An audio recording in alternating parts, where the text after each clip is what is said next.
No quadro Pequenas Leituras, Grandes Ensinamentos, estamos recebendo hoje Marleide Gomes. Marleide Gomes é apresentadora do programa Meditar pela TV Evangélica do Cariri, do qual nós também fazemos parte. Seja bem-vinda, Marleide. Eu que agradeço, muito obrigada o convite, Socorro Matos, como assim gosto de chamar. Olha só que legal, né? Você colabora, contribui com o programa Meditar e hoje estamos aqui, né, sendo gratos e fico muito feliz por o seu convite, viu? Sinto muito lisonjeada.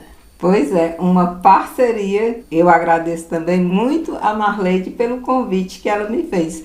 Marleide, se apresente mais um pouco para os nossos ouvintes. Bem, como ela já falou, Marleide Gomes, sou mais conhecida assim. Sou membro da Igreja Batista do Novo Juazeiro, sou mãe de 2 filhos lindos e amo falar da Palavra de Deus, amo falar daquilo que o Senhor tem ensinado nas nossas vidas, através da sua palavra, através também das experiências que Ele nos tem dado, e nessas experiências estamos aí, né, contribuindo com a TV Evangélica do Cariri, com o programa Meditar. Já sinta-se convidado todos os sábados pela manhã, às 9 da manhã, não é isso? O programa Meditar, onde a minha amada aqui, anfitriã, Socorro Matos, é conselheira bíblica ali.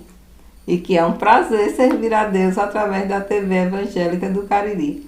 Mas, Marleide, como o nosso quadro tem o nome Pequenas Leituras, Grandes Ensinamentos, qual é a pequena leitura com o grande ensinamento que você vai dividir conosco?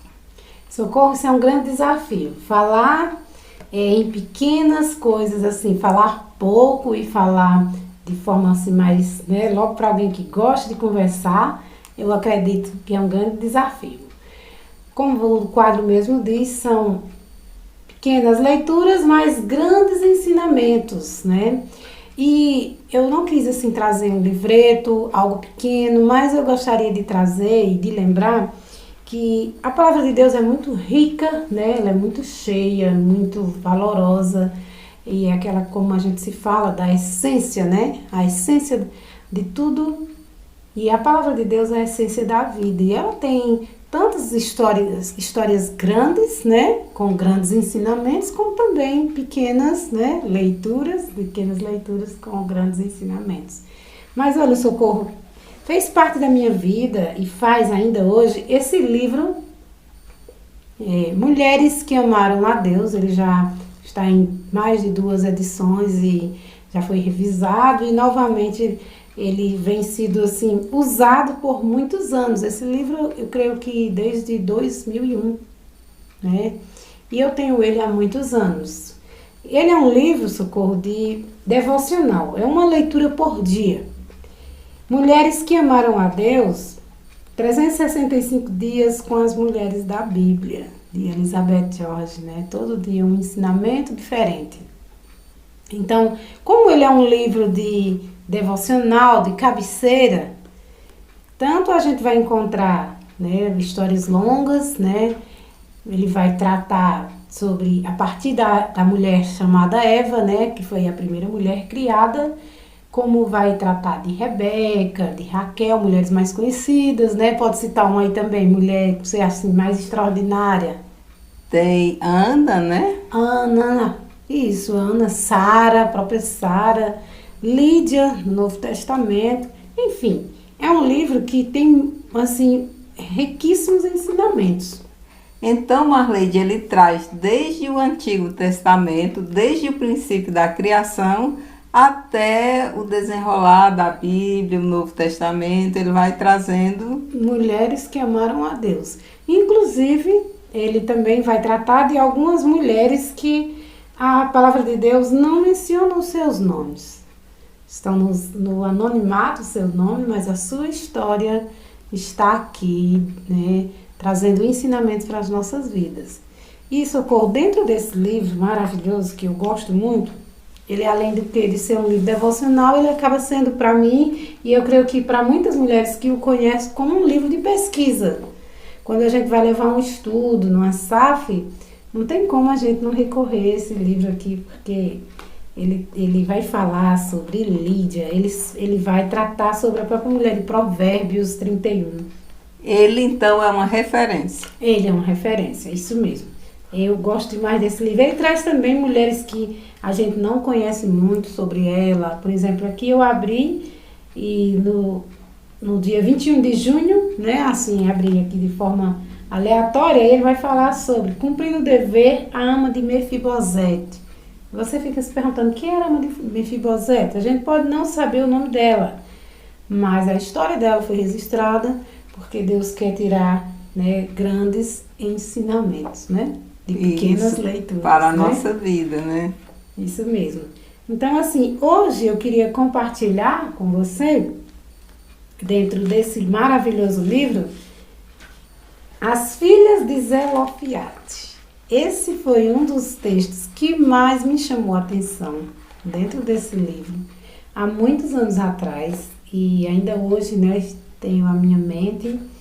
E certamente, se você ainda não conhece, você vai querer conhecê-las. Quem foram as filhas de Zelofiate? Quem foi Zelofiate, né? Pois é, Marleide, quem foi? Essa história, Socorro, se encontra em Números, capítulo 27, de 1 a 11, mas também a gente vai ver referência a essas filhas de Zelofiate também em Números, capítulo 36. Nós não vamos ler, né, aqui todo o texto, mas fica aí. Certamente você vai, por curiosidade, pesquisar na palavra de Deus. Então, Números 27, repetindo, e também você vai encontrar em Números 36 sobre as filhas de Zelofiate, e nós vamos tirar algumas lições, né, desse texto. Aqui, Elizabeth George vai tratar sobre a ideia de tempo. Que há tempo para tudo, né? Na nossa vida, nós conhecemos lá aquele texto de Eclesiastes, que há tempo para tudo debaixo do sol. Mesmo que o livro de Eclesiastes não falasse sobre isso, isso é prático, né? Na nossa vida isso é prático, há tempo para tudo. Pois é, e nosso tempo que é tão corrido, né, Marleide? Há pessoas que dizem que o dia devia ter mais de 24 horas. É verdade, tem gente que diz que se tivesse 48 ainda não tinha tempo para realizar suas tarefas, né? Mas há tempo para tudo debaixo do sol, há tempo de rir, há tempo de chorar, há tempo de abraçar e há tempo de deixar de abraçar, né? Há tempo para tudo. E a autora trata aqui sobre um tempo de pedir, né? Há tempo de pedir. Você sabia disso? Que há tempo na sua vida que você vai precisar de pedir. Eu creio que uma das coisas mais difíceis para o ser humano é pedir. O ser humano, ele é orgulhoso em si. Ele é orgulhoso em si. E quando se trata de pedir, tem muita gente que diz assim, eu prefiro morrer do que ter de pedir. Já ouviu essa frase? Já sim.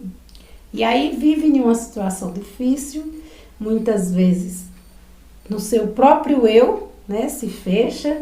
Outras vezes aquela própria pessoa acaba tendo que trabalhar dobrado, porque não sabe se quer pedir uma sugestão, não gosta de pedir uma ajuda. É importante pedir. E aqui as filhas de Zelofiate, a autora Elizabeth George, classificou esse devocional para esse dia como tempo de pedir. Mas vamos entender um pouco essa história, né? Essa história que se encontra em Números 27. O que foi que aconteceu ali? Quem foram as filhas de Zelofiate? Elas têm os nomes, né, registrados na Bíblia. Elas não estão como mulheres anônimas, mas ele tinha apenas filhas, né, filhas mulheres. E naquela época, as mulheres não eram nem contadas, né, no censo. Muitas vezes elas não eram contadas, pelo menos na época da lei, que estavam se fechando ali, o Pentateuco, né, os 5 livros da Bíblia, os históricos, né, de Gênesis até Deuteronômio. Naquela época ainda a lei era dessa forma, a cultura se contavam os homens, as cabeças dos homens, mas as mulheres, elas eram colocadas um pouco mais atrás, nesse sentido, e nem eram contadas, né? Não existiam umas leis propriamente ditas assim, voltadas para as mulheres. O que sucede com aquela história é que, no tempo em que o povo de Deus tiveram que sair do Egito, né, e fazer aquela grande caminhada até o deserto, nós vamos partir daí para a gente poder ganhar um pouco de tempo, né, entendendo, mas precisa se entender essa história. Quando o povo de Deus vivia, né, peregrinando, estavam ali no deserto, as tribos de Israel, né, estavam morando cada uma no seu lugar, ali naquelas localidades, mas Deus havia feito uma promessa para Moisés, né, para o povo, de que ele ia dar uma terra nova, né, eles iam herdar a terra de Canaã. E então Moisés morre e aí Josué, né, tem essa função de continuar seguindo com o povo de Deus, que iriam herdar aquela terra. Só que quando Josué vem e Deus os manda aí conhecer Canaã juntamente com ele e mais 11 homens, apenas ele e Caleb acreditam na promessa de Deus, têm toda a fé naquela promessa de Deus, de que aquilo realmente vai acontecer. E eles começam a ver os frutos daquela, espiando, né, aquela terra, de onde vem nas palavras, né, fulano está espiando. Então, os espias que Deus enviou ali para trazer relatório para Moisés, e os dois únicos que foram estimulados, que creram, né, naquela, e viram além do que aqueles gigantes, viram além do que as dificuldades, foi Josué e Caleb.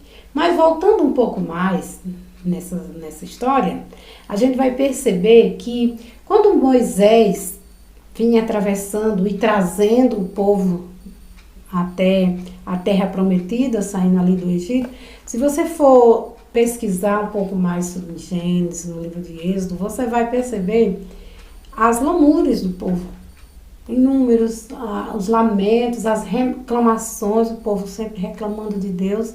E se levantou até uma rebelião, né? Uma rebelião ali de Corá, né? Contra o próprio Moisés.